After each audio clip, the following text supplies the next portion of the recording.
Louie Kablooey here. Kablooey! And you will not believe the story I've got for you today. It will rock your world. It is the real life account of this guy named Joseph in the Bible. Hi. Actually, maybe I'll start the story with his dad. Hello, I'm Jacob. Jacob had 12 sons. Sorry to interrupt. I forgot you should actually call me Israel, because God changed my name. Right. Israel had 12 sons, but he didn't hide the fact that he did have a favorite. You like my robe? My dad made it for me. Oh, boy, did he. And this made Joseph's brothers super jealous. Oh, man, his robe is multicolored. Our robes are only one-decolored.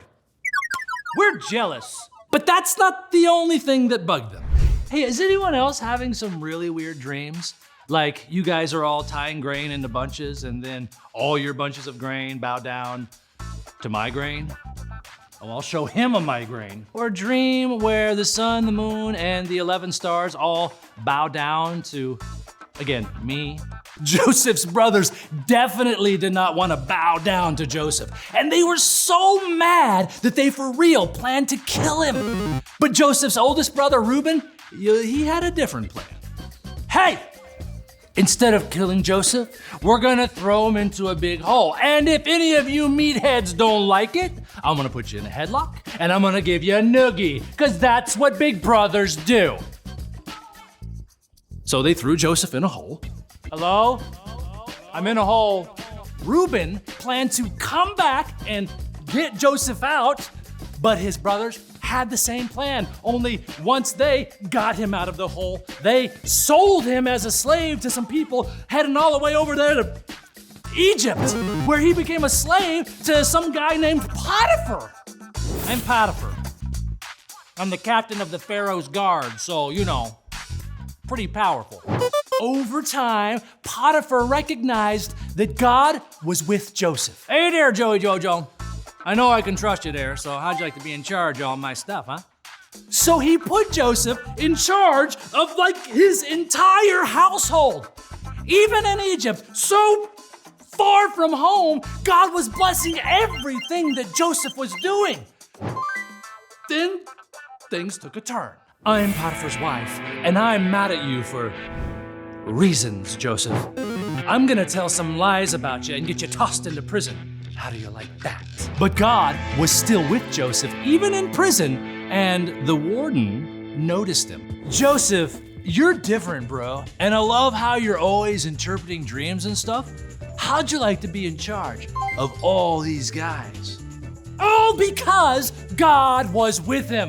But it gets even better. 2 years later, Pharaoh had a dream that nobody else could interpret. Woe is me! I have had a dream with skinny cows eating fat cows, and scorched, withered up grain eating healthy grain.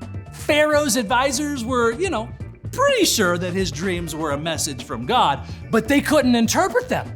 But remember who could? So God wants you to know there's gonna be 7 years with lots of food. Yay! But it will be followed by 7 years of, famine. Boo! Good news though, I do have a plan. Yay! We save extra food during the first 7 years, so we'll have something to eat during the second 7 years. Pharaoh went for the plan. He even took Joseph out of prison and put him over there in charge of the whole thing. All right. But God wasn't done blowing Joseph's mind. You see, since the famine affected the entire region, everybody had to come to Joseph for food. Even, remember when we sold our brother as a slave? Yeah, I actually feel really bad. We're different people now. Too bad we'll probably never ever see him again. Oh, look, there's Pharaoh's food guy. You think we can get some of that food? Do you know who I am? Sure, yeah, you're the food guy. They didn't recognize him, but he recognized them, and they bowed to him just like in his dream.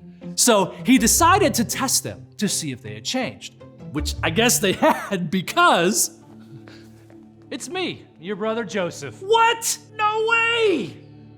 I forgive you. You intended to harm me, but God intended it for good to accomplish what is now being done, the saving of many lives. Was he always this wise? I think he might have been. All right, so let's recount here, okay? God saved Joseph from a hole, from slavery, from prison, and in famine. God used him to save all the people from starvation. And he even had bigger plans to use Joseph's family to rescue the entire world. Over and over again, Joseph was rescued because God saves. See? I told you the story would rock your world. Kablooey out!